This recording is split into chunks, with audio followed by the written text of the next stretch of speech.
everybody, welcome back to my channel. Today is Wednesday, which means it is Top 5 Wednesday. I actually haven't done a Top 5 Wednesday video in ages. Top 5 Wednesday is a Goodreads group where each week on Wednesday we talk about our top 5 favorite things or top 5 things for a particular category, and it used to be hosted by Lainey over at Ginger Reads Lainey. She does more AuthorTube now. It's now hosted by Samantha over at Thoughts on Tomes, and she actually has been on a break. She decided to take a summer hiatus, which is fine. Sometimes you just need a break from something in order to get, creative about it again. And it's very possible that Top 5 Wednesday has finally reached its end. There are like loads and loads of topics still in the Goodreads group that I just never done. So there's still plenty of topics for me to do. Also, Top 5 Wednesday dies, I can always just create my own topics and just still continue with it on my own. I was going through the group and there is one topic that interested me. It was for November 7th, 2018, largest books on your TBR. Tome Topple was happening around this time, and so Sam wanted to see what are some thick books you got on your shelves. So I pulled out a few. First one I have on this pile, they're actually not in any real order. I just threw them there while I was prepping for this video, so that's the order that they're in. First book on top of this pile is A Conjuring of Light by V.E. Schwab. I've only read book 1 in this series, and this is book 3. So I actually can't continue on with the series until I finally read book 2. I am terrible when it comes to finishing a series and following through with these series, because eventually, as much as I like them, I still get really distracted by other books and just never get around to it. For example, Calamity by Brandon Sanderson, that is book 3 in a series, and it's the final book in a series. And I love that series. I just haven't finished that series. And this series is also a victim. The overall concept is very cool. There are 4 Londons: Red London, White London, or Normal London, or is it Grey London? It's been a while since I read it. Then we have Black London, which we just never talk about, and there's a 4th one that I'm totally spacing on. Kel, who's one of our main characters, has the ability to flip through all these different Londons. And by the end of book 1, he kind of teams up with someone. Lila? I should really read book 1 again before I continue on with the series, because it's been that long. I'll just be lost if I tried reading book 2. But in true V.E. Schwab format, it is a fantasy book, and she's one of my and she is one of my favorite authors, so I don't know why I keep putting this series off. The next book in this pile is The Cruel Prince by Holly Black. Again, another fantasy novel. Most fantasy books are a little on the thicker side. The first book was almost 500 pages. This is just 400 pages, or closer to 400 pages, so not as thick as the first book, but it's still pretty beefy.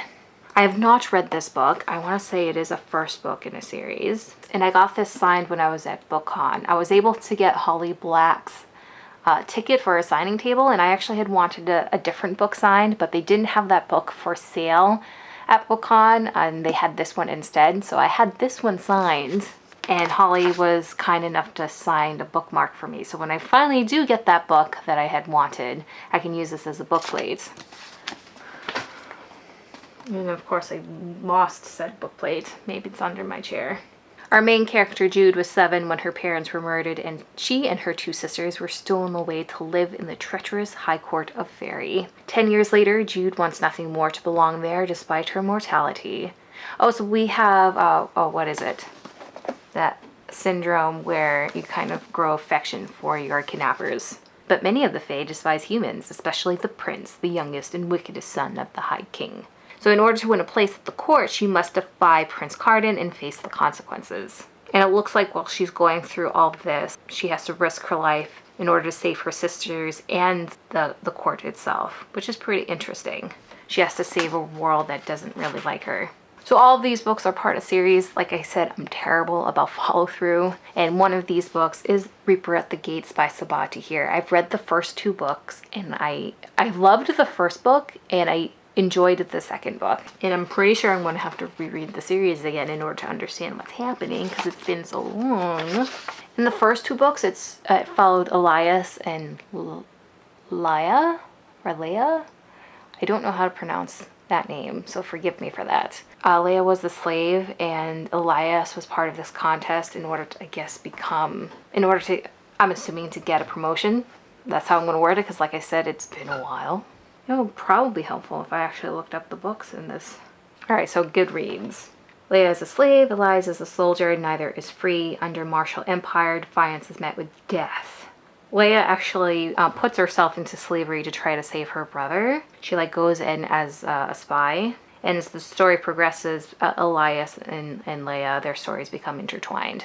And they basically are working against the Empire. So reading that Goodreads thing was actually far more helpful than what I just said.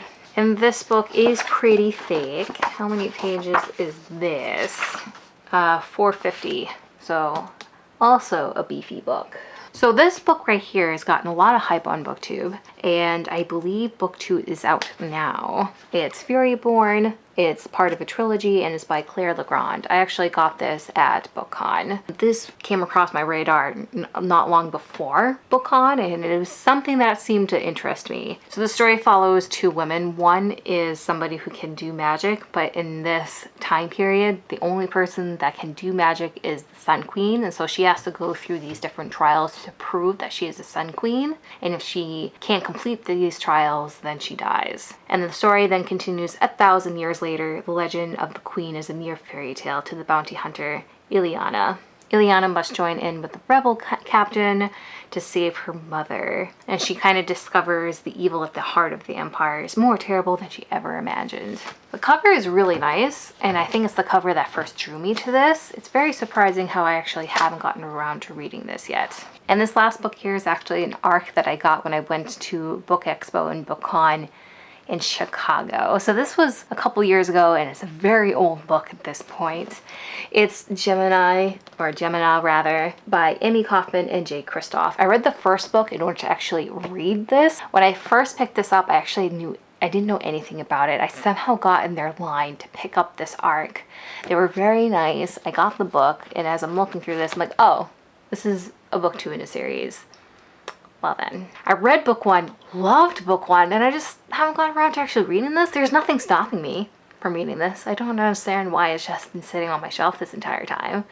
It's most likely because I'm a mood reader and I'm easily distracted.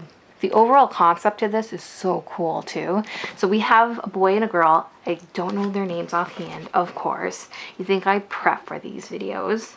And in the first book, they actually escape their planet. They're being attacked, and so they jump on their ship to escape all of this, and the majority of their town or their village is also in the ship. And the AI of the ship is very smart, and it thinks it's actually helping these people. A sickness actually breaks out onto the ship, and the AI thinks in order to save these people, it needs to start killing people off. So not only is the boy and the girl trying to outrun the bad guys chasing them and trying to survive this plague, but they also have to outsmart the freaking AI. And the best part of all of this is it's actually set up, the format is all different files. So it's basically past tense writing. Someone's created this file for you to read, and you're reading this as if someone gave you a very forbidden file. The overall concept is very cool.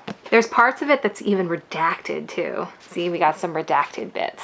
So these are the 5 thickest books that I have on my physical TBR at the moment. It's funny, after looking all of these, I'm re-excited for Gemini, and I should really get around to reading this. Please let me know down in the comments if you have some thick books that has just been sitting on your shelf for a little too long. And as always, I hope you guys enjoyed this video, and I guess it's ta-ta for now.